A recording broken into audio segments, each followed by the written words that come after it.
नमस्कार दोस्तों, आज हम आपके पास एक नए वीडियो के साथ उपस्थित हुए हैं हिस्ट्री की नॉलेज के लिए, जिसमें आपको ये बताया जाएगा कि यूरोप में राष्ट्रवाद का उदय कैसे हुआ था।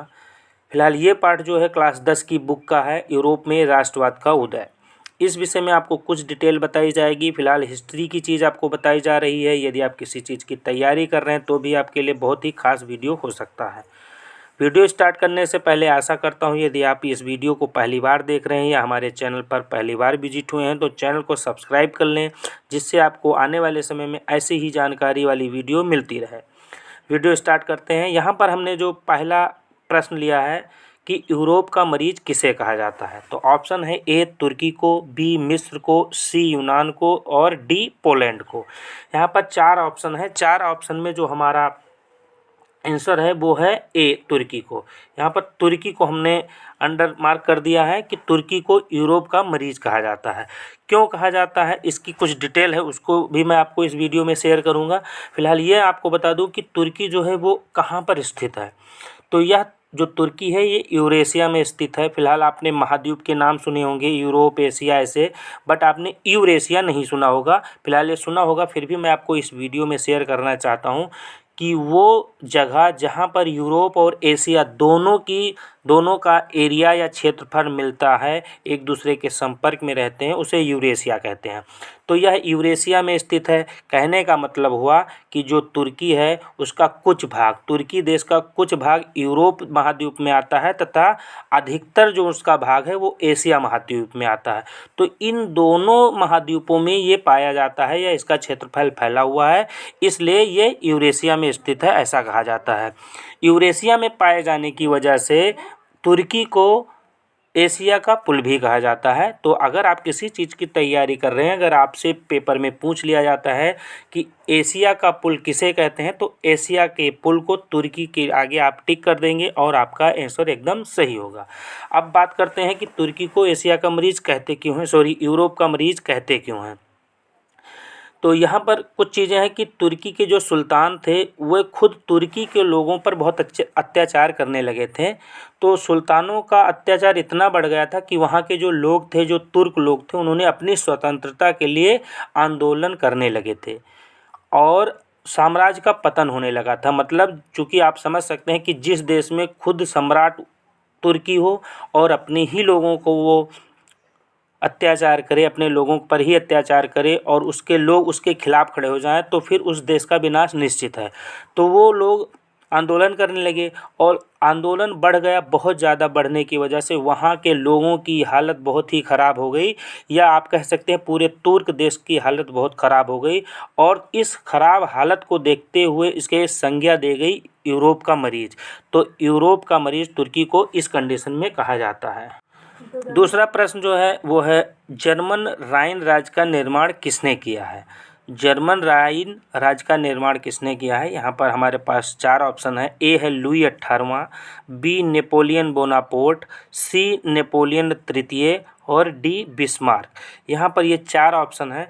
तो यहाँ का जो आंसर होगा वो ऑप्शन नंबर आपका है बी नेपोलियन बोनापोर्ट। नेपोलियन बोनापोर्ट ने जर्मन राइन राज्य का निर्माण किया था। तो इसके विषय में आपको कुछ जानकारी मैं प्रोवाइड करा दूं कि नेपोलियन बोनापोर्ट के बारे में। फिलहाल आपको पता भी होगा, फिलहाल मैं आपको इस वीडियो में कुछ बताना चाहता हूं, तो वीडियो आप पूरा देख लें जिससे आपको ऐसी ही जानकारी मिलती रहे। क्योंकि नेपोलियन बोनापोर्ट एक फ्रांस के रहने वाले व्यक्ति थे और इनका जो जन्म हुआ था 15 अगस्त 1769 ईस्वी को हुआ था और इनकी मृत्यु 5 मई 1821 ईस्वी को हुई थी। ये फ्रांस की क्रांति में एक सेनापति थे। मतलब जब फ्रांस की क्रांति हो रही थी तो एक सेनापति का मुख्य किरदार निभा रहे थे ये। ऐसा कहा जाता है कि ये सभी देशों को कंटिन्यूसली जीतते जा रहे थे, लेकिन 1812 ईस्वी में जैसे ही इन्होंने रूस पर आक्रमण किया, बट रूस में बहुत अधिक सर्दी होने की वजह से उनकी सेना को बहुत बड़ी क्षति हुई। बहुत से लोग उस सर्दी की वजह से मारे गए। 18 जून को वाटरलू के युद्ध में इनकी पराजय हो गई और अंग्रेज़ों ने इन्हें बंदी बना लिया तथा 6 वर्ष बाद इनकी मृत्यु हो गई, ऐसा कहा जाता है नेपोलियन बोनापार्ट के बारे में। अगला प्रश्न है, राष्ट्रवाद की अवधारणा का जन्म किस घटना से माना जाता है? मतलब कौन सी ऐसी घटना थी जिसमें राष्ट्रवाद की अवधारणा को जन्म दिया, वह ऐसी कौन सी घटना थी? तो ऑप्शन है ए धर्म सुधार आंदोलन, बी है पुनर्जागरण, सी है फ्रांस की क्रांति, डी है गौरवपूर्ण क्रांति। तो ऐसी कौन सी चीज़ों से राष्ट्रवाद की अवधारणा का जन्म हुआ? इसमें जो ऑप्शन है, ऑप्शन नंबर सी सही है, जो कि है फ्रांस की क्रांति। फ्रांस की क्रांति की वजह से राष्ट्रवाद की अवधारणा का जन्म हुआ, ऐसा माना जाता है। तो हमारा ऑप्शन होगा सी।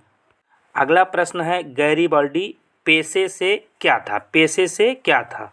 तो यहाँ पर आपको मैं बता दूं कि पहले गैरीबाल्डी के बारे में कुछ डिटेल बता दूं कि गैरीबाल्डी थे कौन। तो गैरीबाल्डी इटली के रहने वाले थे और इनका जन्म जो हुआ था 4 जुलाई 1807 ईस्वी में इटली में हुआ था।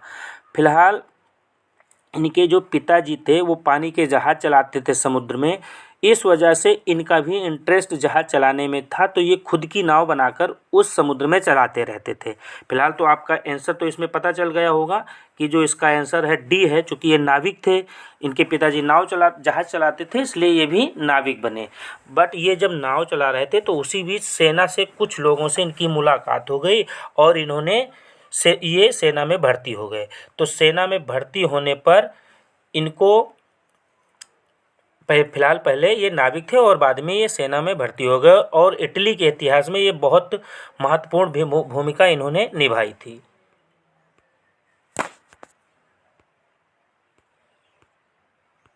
और ऐसा भी कहा जाता है कि गैरीबाल्डी को एक दूसरे नाम से भी जाना जाता है कि गोधनी का तलवार कहा जाता है इनको। अगर आप किसी चीज़ की तैयारी कर रहे हैं और पूछा जाता है गोधनी का तलवार किसे कहा जाता है, तो ये गैरीबाल्डी को कहा जाता है गोधनी का तलवार।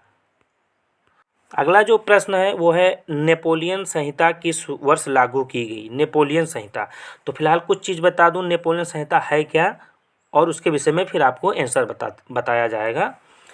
तो नेपोलियन संहिता नाम से ही पता है कि इसको जो लागू किया होगा वो नेपोलियन बोनापार्ट ही थे। तो नेपोलियन बोनापार्ट ने फ्रांस की लिए एक नियम बनाया था, जिस नियम को उन्होंने बनाया था उस नियम को ही नेपोलियन संहिता कहते हैं। फिलहाल ये किस वर्ष लागू किया गया था इसके विषय में बता दूं। ऑप्शन है ए 1804 में, बी 1791 में, सी 1799 में, डी 1805 में। तो जो ऑप्शन यहाँ पर है वो ऑप्शन नंबर ए है 1804 में।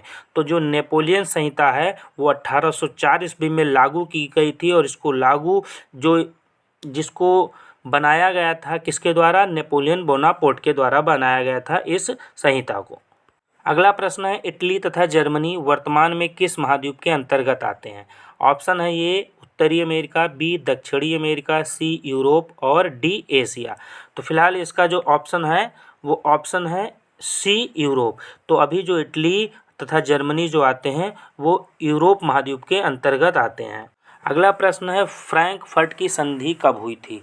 फिलहाल फ्रैंकफर्ट क्यों हुई थी, फ्रैंकफर्ट की संधि हुई क्यों थी इसके विषय में बता दूं, फिर कब हुई थी उसके विषय में ऑप्शन में आपको बता दिया जाएगा कि कब हुई थी। फिलहाल फ्रांस और जर्मनी के बीच बहुत बड़ा युद्ध चल रहा था और कई बार फ्रांस और जर्मनी का युद्ध भी हुआ था और फ्रांस को जर्मनी ने अपने कब्जे में भी लिया था एक बार।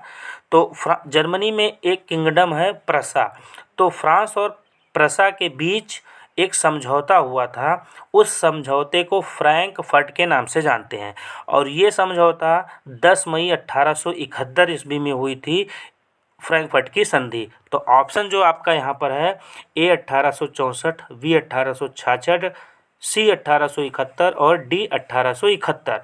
तो जो ऑप्शन है ये हुआ आपका 1871 में हुई थी। तो इसके जो पूरा आंसर है कि ये 10 मई 1871। फिलहाल यहाँ पर ऑप्शन में कुछ ऐसा लिखा नहीं है डेट, तो आपका जो ऑप्शन नंबर डी वो सही होगा। 10 मई 1871 को फ्रैंकफर्ट की संधि हुई थी, किस किस के बीच? फ्रांस और एक जर्मनी का किंगडम था प्रसा के बीच में हुई थी। अगला जो प्रश्न है, मेजनी का संबंध किस संगठन से था? तो यहाँ पर जो ऑप्शन है Lal Sena, B carbonari, C Philike Hetairia, D diet. इसके विषय में आपको कुछ बताना चाहता हूँ कि जो मेजनी थे उनका जो संबंध था, पहले मैं आपको आंसर बता दूं उनका जो आंसर था वो कार्बोनारी था। एक ऐसा संगठन था, कार्बोनारी एक ऐसा संगठन था, ये इटली में सक्रिय संगठन था जो राष्ट्रवादी था। राष्ट्रवादी एक दल बनाया गया था जिसको कार्बोनेरी या कार्बोनारी संगठन कहा जाता था और मेजनी इसी के एक सदस्य थे। और मेजनी के द्वारा ही उत्तरी इटली तथा मध्य इटली को एकीकृत किया गया था और उसको एक गणराज्य स्थापित करने का काम किया गया था मेजनी के द्वारा। मेजनी एक कार्बोनेरी संगठन के सदस्य थे। अगला जो प्रश्न है, जालबेरिन एक संस्था थी, किस चीज़ की संस्था थी, किसकी देखरेख करती थी? यहाँ पर 4 ऑप्शन हैं। ए क्रांतिकारियों की, बी व्यापारियों की, सी विद्वानों की, डी पादरी एवं सामंतों की। तो जालबेरिन ऐसी कौन सी संस्था थी या जो संस्था थी वो किस चीज़ की देखभाल कर रही थी? ये जो चारों ऑप्शन है इसमें फिलहाल मैं आपको बता दूं कि जो इसका आंसर है वो आपका होगा बी, ऑप्शन नंबर बी। तो 9th का जो आंसर है वो बी होगा, व्यापारियों की। तो जालबेरिन एक संस्था थी, व्यापारियों की संस्था थी और यह संस्था 1832 में बनाई गई संस्था थी, 1832 में बनाई गई थी। इसको बनाने का जो श्रेय है वो प्रसा को जाता है। जर्मनी का एक किंगडम था, जो मैंने इससे पहले प्रश्न का उत्तर बताया था, जो 7वें नंबर का प्रश्न था। तो प्रसा ने जर्मनी के 12 राज्यों के सहयोग से, मतलब जर्मनी के 12 राज्यों के सहयोग से के आधार पर एक संस्था बनाई थी जालबेरिन।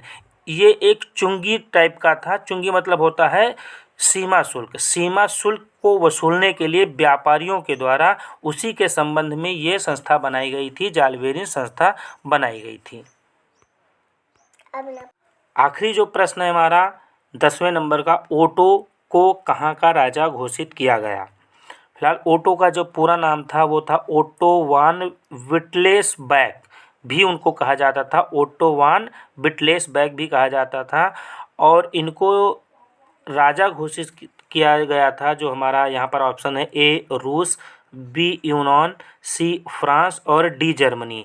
तो इनको जो है ऑप्शन नंबर बी यूनान का राजा घोषित किया गया था 1832 ईस्वी में।